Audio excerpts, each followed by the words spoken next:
सबक फिर पढ़ सदाकत का, अदालत का, शुजाअत का।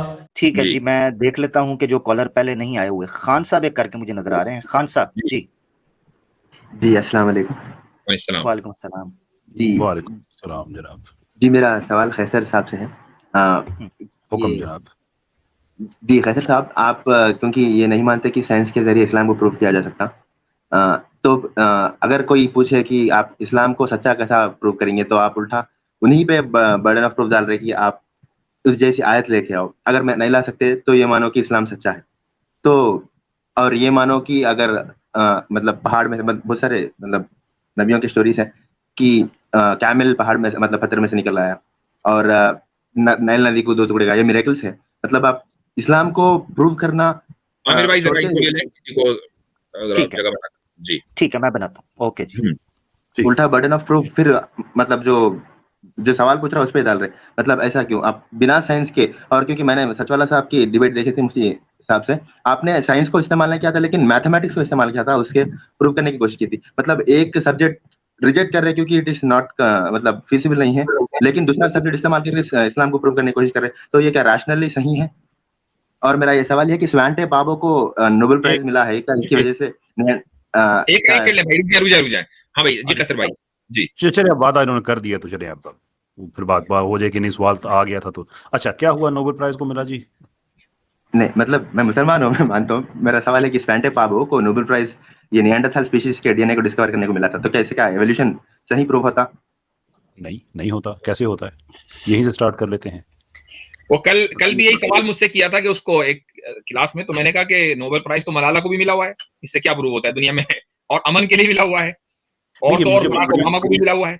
मुझे बड़ी खुशी है कि खान साहब ने ये सवाल पूछ लिया, इसलिए कि हमारे देसी जो इर्तकाई हैं पाकिस्तान और इंडिया के, उन्होंने आसमान सर पे उठाया हुआ को देखो एवोल्यूशन साबित होगी, पाबो को जो मिल गया। बताइए जी, पाबो को मिलने से एवोल्यूशन कैसे साबित ठीक होती है? बताइएगा। मतलब वो एक्चुअली साबित साबित का मतलब एक एविडेंस तो मिला ना कि निएंडरथाल स्पीशीज एक्चुअली एग्जिस्ट करते थे। तो उसका एवोल्यूशन से क्या ताल्लुक है? अनलेस मतलब एक एविडेंस तो मिला कि हमारे ह्यूमन एवोल्यूशन हुआ था, कि हमारे एंसेस्टर्स निएंडरथाल से वैसा। कि हमारे जो एंसेस्टर थे वो निएंडरथाल से, ये आप कह रहे हैं? नहीं मतलब हाँ? इट्स एन एविडेंस, लाइक हम रिजेक्ट तो नहीं कर सकते कि फॉसिल एविडेंस एविडेंस मिला। फॉसिल हाँ, एविडेंस किस चीज? यस, निएंडरथाल का। निएंडरथाल्स का मिला, सिर्फ फॉसिल नहीं मिला, जेनेटिक भी मिल गया। लेकिन उससे एवोल्यूशन कैसे साबित हो रही है, मैं आपसे ये पूछ रहा हूँ। I don't know. You see that is the problem, और मैं आपसे यही सुनना चाह रहा था। बस अब गौर से सुनिएगा, मैं कोशिश करूंगा कि ये क्लिप निकाल के मुफ्ती साहब की इजाजत से मैं लगा भी दूं कि ये पाबो वाला जो है ना एक नया शुरू कर दिया है। पाबो ने ये किया है कि उसने निएंडरथाल्स का एक तरीकाकार 30 साल लगा के उस आदमी ने एक तरीकाकार वजह किया है कि उनका डीएनए हम किस तरह से एक्सट्रैक्ट कर सकते हैं और एक जीनोम का हम सीक्वेंसिंग कर सकते हैं, जिसके नतीजे में हमें यह पता चला है कि दुनिया में बहुत से इंसान ऐसे हैं, तकरीबन हर इंसान ही आप कह दें, अगरचे उसमें कुछ फर्क है, कुछ लोग कहते हैं यूरोपियन, कुछ कहते हैं कि नहीं, बाय एंड लार्ज सभी, कि हम में निएंडरथाल्स का डीएनए पाया जाता है। ठीक है, अब यहां से सिचुएशन टोटल चेंज हो जाती है, जो कि एक्चुअली एवोल्यूशन के खिलाफ एविडेंस चला जाता है। इसलिए ये कल भी मैं अपनी स्ट्रीम में कह रहा था, इसलिए कि बायोलॉजी में पर्टिकुलरली इवोल्यूशन में जो स्पीशीज की हमें डेफिनेशन दी जाती है वो ये है कि दो ऐसे जानदार जो आपस में इंटरब्रीड करके आगे से फिर हेल्थी फंक्शनल ऑफस्प्रिंग्स पैदा कर सकें, बच्चे पैदा कर सकें, यानी कि उनका आपस में सेक्सुअल रिलेशनशिप भी पॉसिबल हो और आगे उनके फिर ठीक ठीक वाले बच्चे, ऐसे नहीं कि जो अपाहज हों, पैदा होता ही मर जाएं और इसलिए कि वो सर्वाइव ना कर सकें, ऑर्गन्स ऐसे हों, नहीं, ऐसे नहीं, ठीक ठीक बच्चे उनके हों। Now here is the thing, अगर हम में निएंडरथाल्स का डीएनए पाया जाता है तो इसका मतलब यह है कि एट सम स्टेजेस हमने और उनमें आपस में इंटरब्रीडिंग की, और अगर हमने इंटरब्रीडिंग की तो इसका मतलब यह है कि हम और वो एक ही स्पीशीज हैं, वो इंसानों का ही एक सब कबीला है, जैसे एक हम बड़ा सेपियंस का कबीला कह लें, उनका कबीला कह लें, लेकिन हम हैं ये इंसान, और ये एविडेंस उसका ये है कि हम में उनका डीएनए पाया जाता है। और अगर हमने किसी स्टेज पे इंटरब्रीडिंग नहीं की, वो स्पीशीज ही और हैं, तो फिर ये इम्पॉसिबल है कि उनका डीएनए हम में आ जाए। इससे ना कॉमन एंसेस्ट्री साबित होती है, इससे ना इवोल्यूशन साबित होती है, इससे ना ऑस्ट्रेलोपिथेकस साबित होता है, इससे ना होमो हैबिलिस साबित होता है। इससे यह साबित होता है कि एक और स्पीशीज थी, उनका डीएनए हमने एक्सट्रैक्ट किया है और हमारे डीएनए में उनके डीएनए की रिजेंबलेंस मिलती है। That's it. रिजेंबलेंस मिलती है टू से कि वो भी इंसान थे, हम भी इंसान हैं, वो खत्म हो गया कबीला, हम हैं, दैट्स ऑल। इसमें एवोल्यूशन कहां साबित होगी? चलें, तो आपका जो है ये खान साहब एक सवाल हो गया, हम इस वक्त मुसलमानों से एक ही सवाल ले रहे हैं, तो इंशाल्लाह जो आपके बकिया सवाल हैं वो किसी और मौके पर दे दिए जाएंगे उसके जवाब। जी आमिर भाई नेक्स्ट। कहते हैं जगह खाली करते हैं। जी भैया, ये हिंदी क्या है मुफ्ती इस्माइल साहब, ये क्या है? नास्तिक, ये भी नास्तिक है। ये भी वही तो नहीं है? ये मैं नास्तिक हूँ। ये दूसरे वही है। वाले। आजकल नास्तिक जो है वो हिंदी में क्यों लिख कर आ रहे हैं, कुछ मसला है क्या कुछ? मैं नास्तिक इंडियन हूँ इसलिए अच्छा मैं इंडियन हूँ इसलिए हिंदी में लिखा हूँ, इंग्लिश अच्छा में लिख अच्छा सकता वैसे पूछा मैंने। जी जी जी जी फरमाइए भाई। तो मैं आपका स्ट्रीम में कोई नहीं है, पहली बार आया और आपका स्ट्रीम में सुनता हूँ। वेलकम। तो वाजिद जी, मैं एक क्वेश्चन करना चाहता हूँ। देखिए, मैं एक नास्तिक हूँ, तो मैं कोई क्रिएटर को विश्वास नहीं करता, अविश्वास करता हूँ। आप विश्वास करते हैं, मैं अविश्वास करता हूँ। आप बंगाल के? हाँ, मैं बंगाल का हूँ। हाँ जी ठीक। तो मेरा जो सवाल है वो है कुरान की 60 नंबर सूरा और आयत है। मैं देख लेता हूँ, नहीं तो गलत हो जाएगा। ये सूरा है 16, आयत नंबर है 68 69।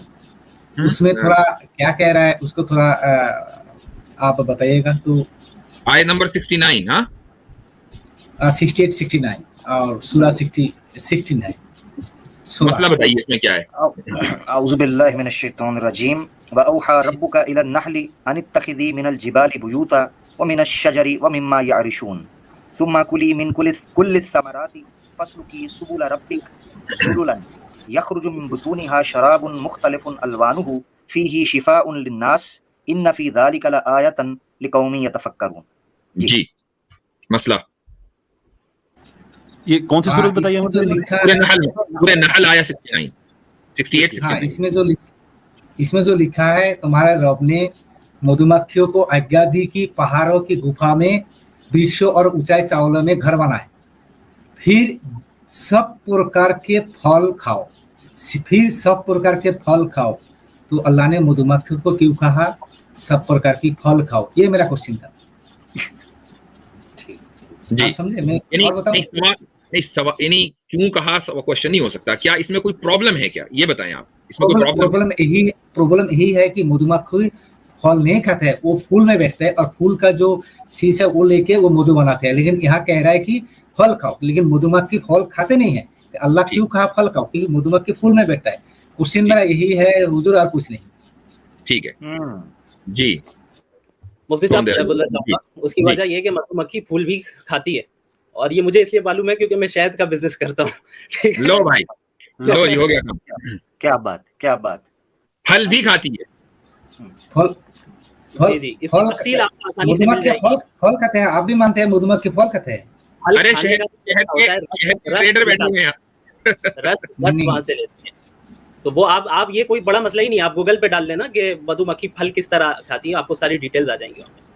ठीक है भाई, 1000 लोग देख रहे हैं, आपको 1 लाख लोग सुनते हैं, आप भी कहते हो कि मधुमक्खी फल खाते हैं, तो फिर ये तो झूठ साबित हो जाएगा। आप लोग भी झूठ साबित हो जाएगा। एक मिनट 1000 की बजाय 10,000 देख रहे हो, जब वो कहते हैं खाती है तो इसमें मसला क्या है? ये लोगों की तादाद बताने का क्या? नहीं खाते हैं भाई, मधुमक्खी फूल में बैठते हैं, फल खाते नहीं है। नहीं, वो साइंटिफिक है। आपने इसको वर्क कीजिए। चले मुझे ये बताएं, ये गन्ने का पता है? गन्ना पता है? गन्ना का क्या मतलब? गन्ना क्या होता है? ये गन्ना से रस निकलते हैं। एक आर्टिकल है इसमें लिखा हुआ है the short answer is yes.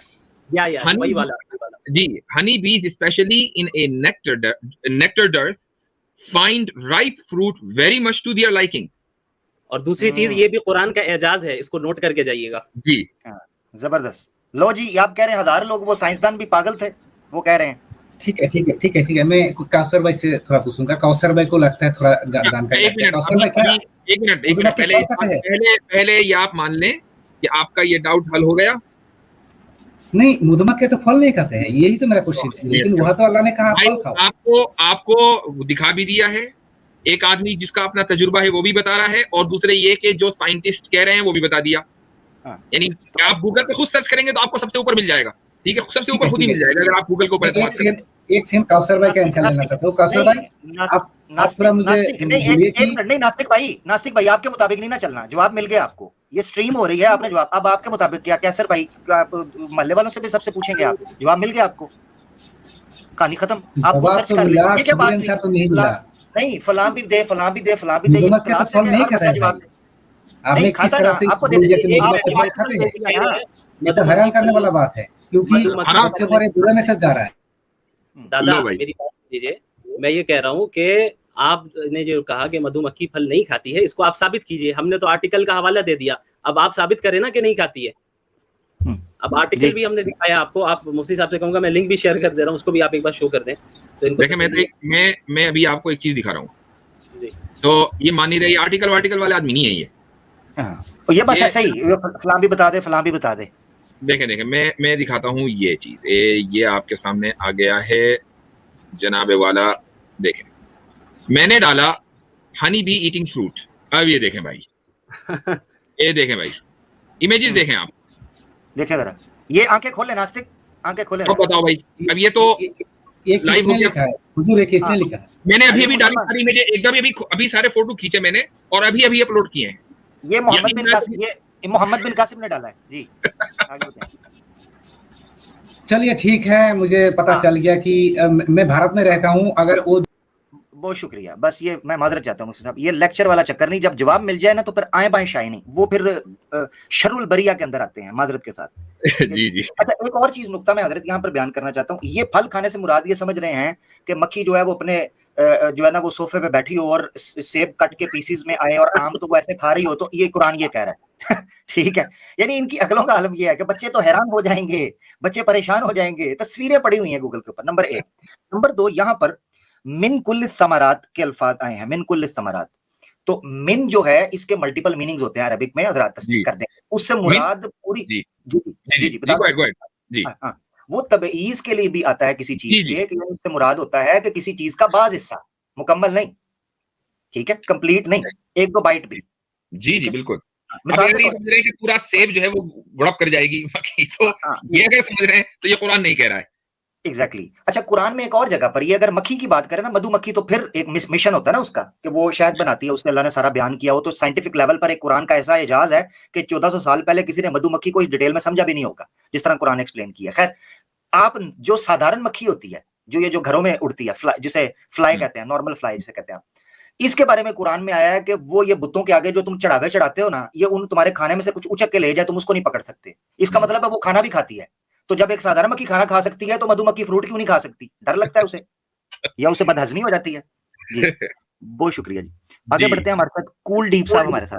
सबक फिर पढ़ सदाकत का, अदालत का, शुजाअत का, लिया जाएगा तुझसे काम दुनिया की इमामत का। सबक फिर पढ़ सदाकत